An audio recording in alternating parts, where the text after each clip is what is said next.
Sir ఇప్పుడు ఈ Telugu cine industry ఏదైతే ఉందో అది హైదరాబాద్ లోనే ఉంటుందంటారా? లేకపోతే ఈ పరిశ్రమ ఆంధ్రప్రదేశ్ కి షిఫ్ట్ అయ్యే ఛాన్సెస్ ఏమైనా ఉన్నాయా? ఎలాంటి పరిస్థితుల్లో లేవు. ఓకే. తెలుగు సినిమా పరిశ్రమ ఇంతకుముందు చెన్నైలో ఉండేది. చెన్నైలో ఉంటే స్వరాష్ట్రానికి రావాలని అందరు ముఖ్యమంత్రులు, ఇక్కడ స్థానిక నాయకులు, కొందరు హీరోలు వాళ్ళు చేసిన ప్రయత్నంతో హైదరాబాద్కు వచ్చి దాదాపు స్థిరపడిపోయింది.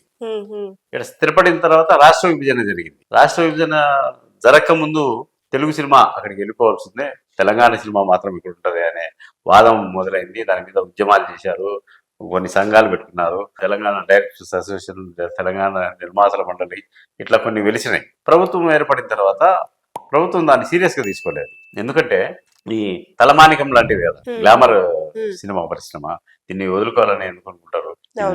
గత ఉమ్మడి ఆంధ్రప్రదేశ్ ఉన్నప్పుడు వాళ్ళకు ఇక్కడికి రావడానికి స్టూడియోలకు స్థలాలు ఇచ్చారు, ఈ హీరోలకు స్థలాలు ఇచ్చారు, నిర్మాతలకు, దర్శకులకు, కార్మికులకు కూడా స్థలాలు ఇచ్చారు. ఇవన్నీ వదిలేసి మళ్ళీ అక్కడికి పోవాలంటే కష్టం కదా. వాళ్ళు అంటే ఒక జీవితకాలం పట్టింది అన్ని ఇల్లులు కట్టుకోవడానికి కానీ, స్థిరపడడానికి కానీ. అంటే ఇక్కడ ఉన్న వాళ్ళకే కాకుండా భారతదేశంలో ఉన్న అన్ని రాష్ట్రాల వారికి కూడా ఇది ఒక హబ్, సినిమా హబ్ అని చెప్పొచ్చు కదా. కానీ ఎందుకు ఈ న్యూస్ వస్తుంది వైజాగ్ కి షిఫ్ట్ చేయాలి సినీ ఇండస్ట్రీని అని? రాష్ట్రం ఏర్పడింది కదా, కొత్తగా రాష్ట్రం ఏర్పడింది, అన్ని సమకూరాలని వాళ్ళు కూడా అనుకుంటారు కదా. గత ప్రభుత్వం, జగన్ ప్రభుత్వం ఈ దశగా కొన్ని పావులు కలిపింది. అంతకుముందే రామానాయుడు స్టూడియో కట్టించాడు వైజాగ్ లో. అంటే అక్కడ స్టూడియో నడుస్తుంది, షూటింగ్ జరుగుతున్నాయి, కానీ మనది కాదు, ఒడిస్సా వాళ్ళు వచ్చి అక్కడ చేసుకుంటారు సినిమా షూటింగ్లు. అంతేగాని ఎఫ్డిసి కూడా ఏర్పడింది.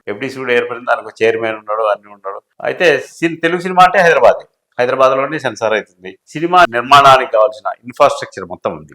స్టూడియోలు ఉన్నాయి, భారతదేశం గర్వించదగ్గ రామోజీరావు స్టూడియో ఉంది, రామానాయుడు స్టూడియో ఉంది, అన్నపూర్ణ స్టూడియో ఉంది, సారథి స్టూడియో ఉంది. ఇవన్నీ ఇతర భాషా నటీనటులు వచ్చి ఇక్కడ షూటింగ్ చేసుకునే దానికి కూడా అనువుగా ఉంది. ఎంతమంది వచ్చినా కూడా అంతమందికి పని కల్పించే అవకాశం ఉంది. ఇక్కడ కార్మికులు ఉన్నారు, సీజీ వరకు అంటే సాంకేతికంగా అభివృద్ధి చెందింది కదా, కొత్త అయినా వస్తుంటాయి సీజీలు, అవి ఇవి.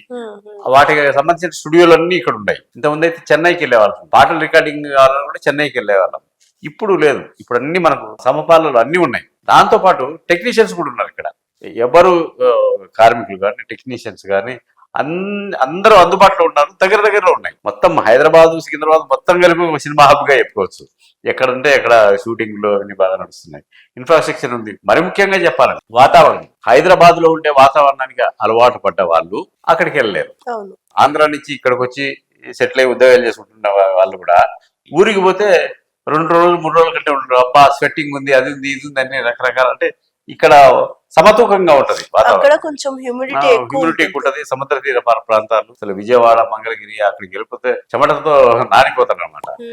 ఆ ప్రతికూల వాతావరణం ఉంది కాబట్టి అక్కడికి వెళ్ళి షూటింగ్ చేయడానికి మన నటీనటుడు పెద్దగా ఇంట్రెస్ట్ చూపడం లేదు. ఆయన కూడా ఇక్కడ ఏం ఒత్తిడి లేదు కదా, అందరు స్థిరపడ్డారు, అందరు ఇక్కడే ఉంటారు. కాబట్టి తెలుగు సినిమా పరిశ్రమ హైదరాబాద్ ను వదిలిపెట్టి వెళ్లే సమస్య లేదు. Okay sir, thank you so much.